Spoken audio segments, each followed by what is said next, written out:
అందరికీ good evening అండి.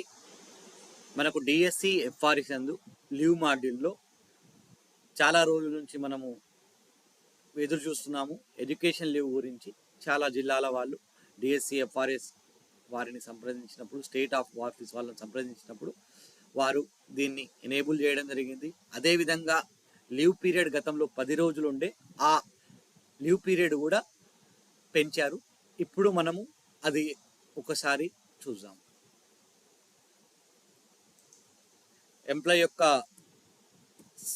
Self లాగిన్లో మనం లాగిన్ అయ్యి, అంటే స్టాఫ్ లాగిన్లో లాగిన్ అయ్యి అప్లై లీవ్కు వెళ్ళగానే మనకు గతంలో ఉన్న లీవ్లతో పాటు లాస్ట్ బాటంలో ఎడ్యుకేషన్ లీవ్ అని కొత్తది ఇన్సర్ట్ చేయడం జరిగింది. దీన్ని సెలెక్ట్ చేసుకొని ఏ టీచర్ అయితే ఎడ్యుకేషన్ లీవ్ మీద వెళ్ళారో వారి ప్రొసీడింగ్లో ఉన్న డేట్స్ను ఇక్కడ మనం ఎంటర్ చేయాలండి. మాకు 2 years ఉంటుందండి. ఆ 2 years పీరియడ్ను మనం ఇక్కడ ప్రొసీడింగ్లో ఉన్న డేట్స్ మనం ఇక్కడ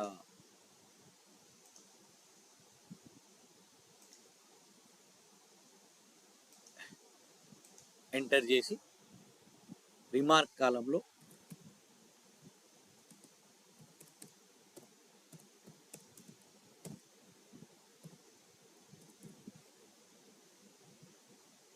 ఇన్ సర్వీస్ పీరియడ్ రాసి అప్లై చేయాలి.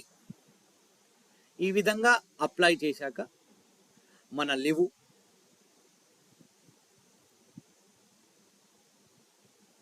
అప్లై అవుతుంది.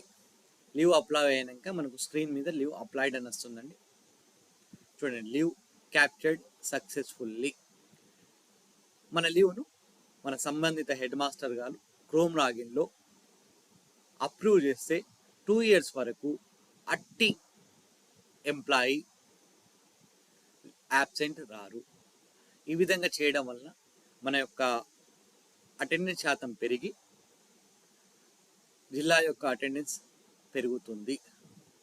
యాబ్సెంట్ శాతం తగ్గుతుంది, జిల్లా యొక్క అటెండెన్స్ పెరుగుతుంది. Thank you one and all.